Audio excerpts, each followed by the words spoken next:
Assalamualaikum warahmatullahi wabarakatuh. A'udzu billah. Bismillah, alhamdulillah, wassalatu wassalamu ala rasulillah. Amma ba'dah. Saudara-saudaraku yang sama-sama mengharap ridha Allah Subhanahu wa taala. Mutiara Hikmah kali ini ingin menerangkan masalah mengenal kondisi dan pembagian hati. Hati ibarat seorang raja yang mengatur bala tentara. Ia diberi perintah dan berbuat sesuka hati. Sementara mereka semua berada di bawah perbudakan dan kekuasaannya.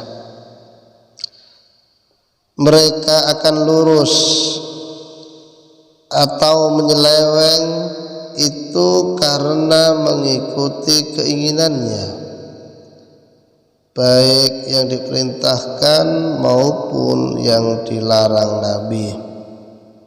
Ketahuilah bahwa di dalam jasad manusia ada segumpal daging.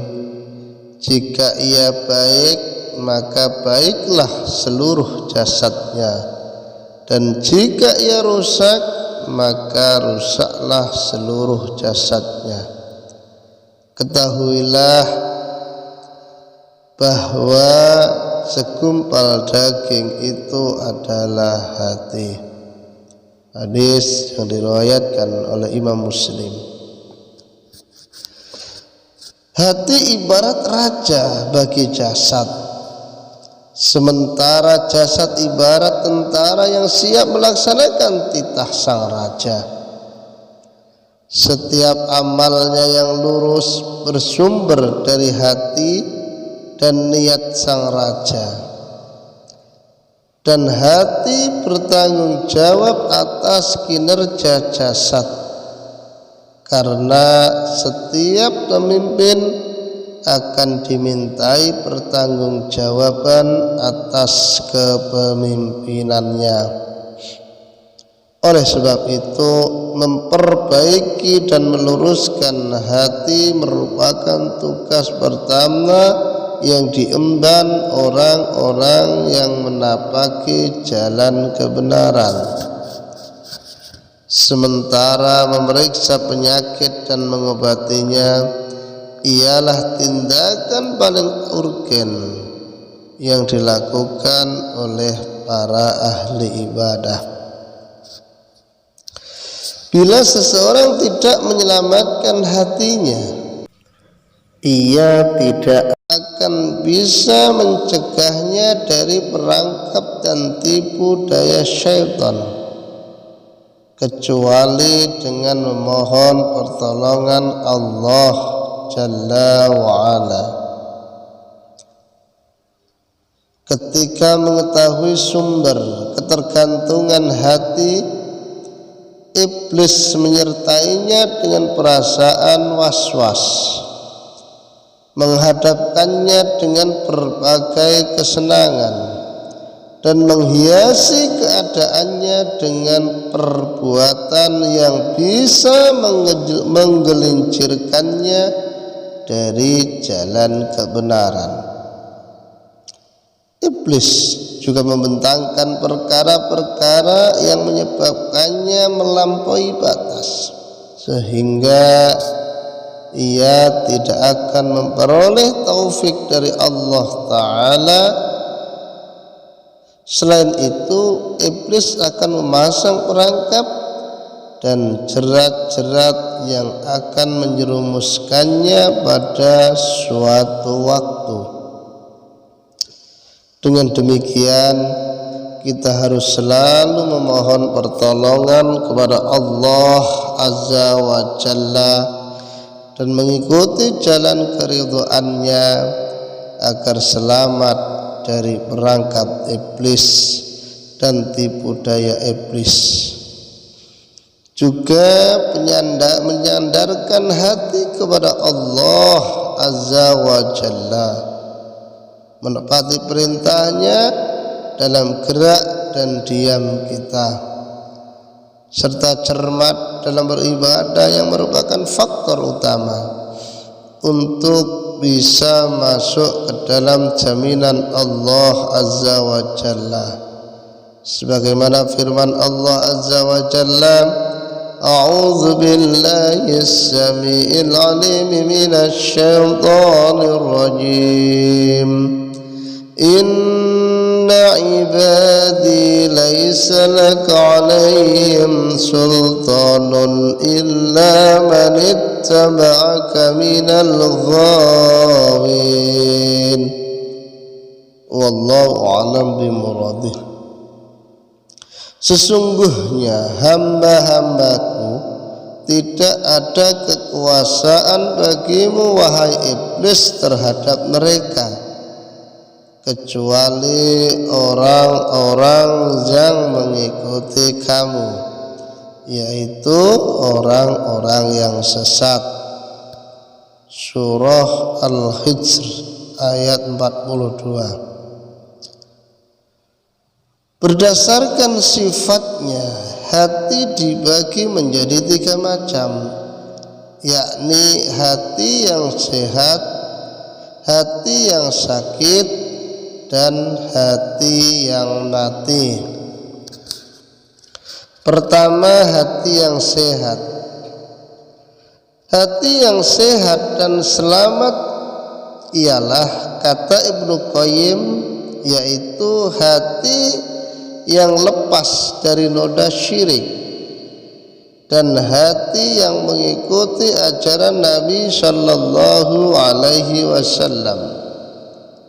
Inilah hati yang nantinya bermanfaat ketika bertemu Sang Khalik di hari kiamat kelak. Dan juga beliau mengatakan hati yang sehat lebih mengutamakan hal bermanfaat daripada hal yang berbahaya. Tanda-tanda hati yang sehat adalah selalu mengutamakan yang bermanfaat, seperti beriman kepada Allah Azza wa Jalla, belajar dan menuntut ilmu syar'i, membaca dan mentadabburi Al-Quran, membaca buku-buku yang bermanfaat dan sebagainya. Yang kedua, hati yang sakit. Hati yang sakit ialah hati yang hidup tapi terjangkit penyakit. Terkadang hatinya condong kepada kebaikan, namun terkadang berat pada kemaksiatan. Semua itu terjadi karena ia mampu mengalahkan salah satu dari keduanya. Di dalam hati tersebut ada cinta kepada Allah Azza wa Jalla, iman kepadanya, ikhlas untuknya, tawakal kepada Allah Subhanahu wa ta'ala, dan itulah yang menyebabkannya hidup.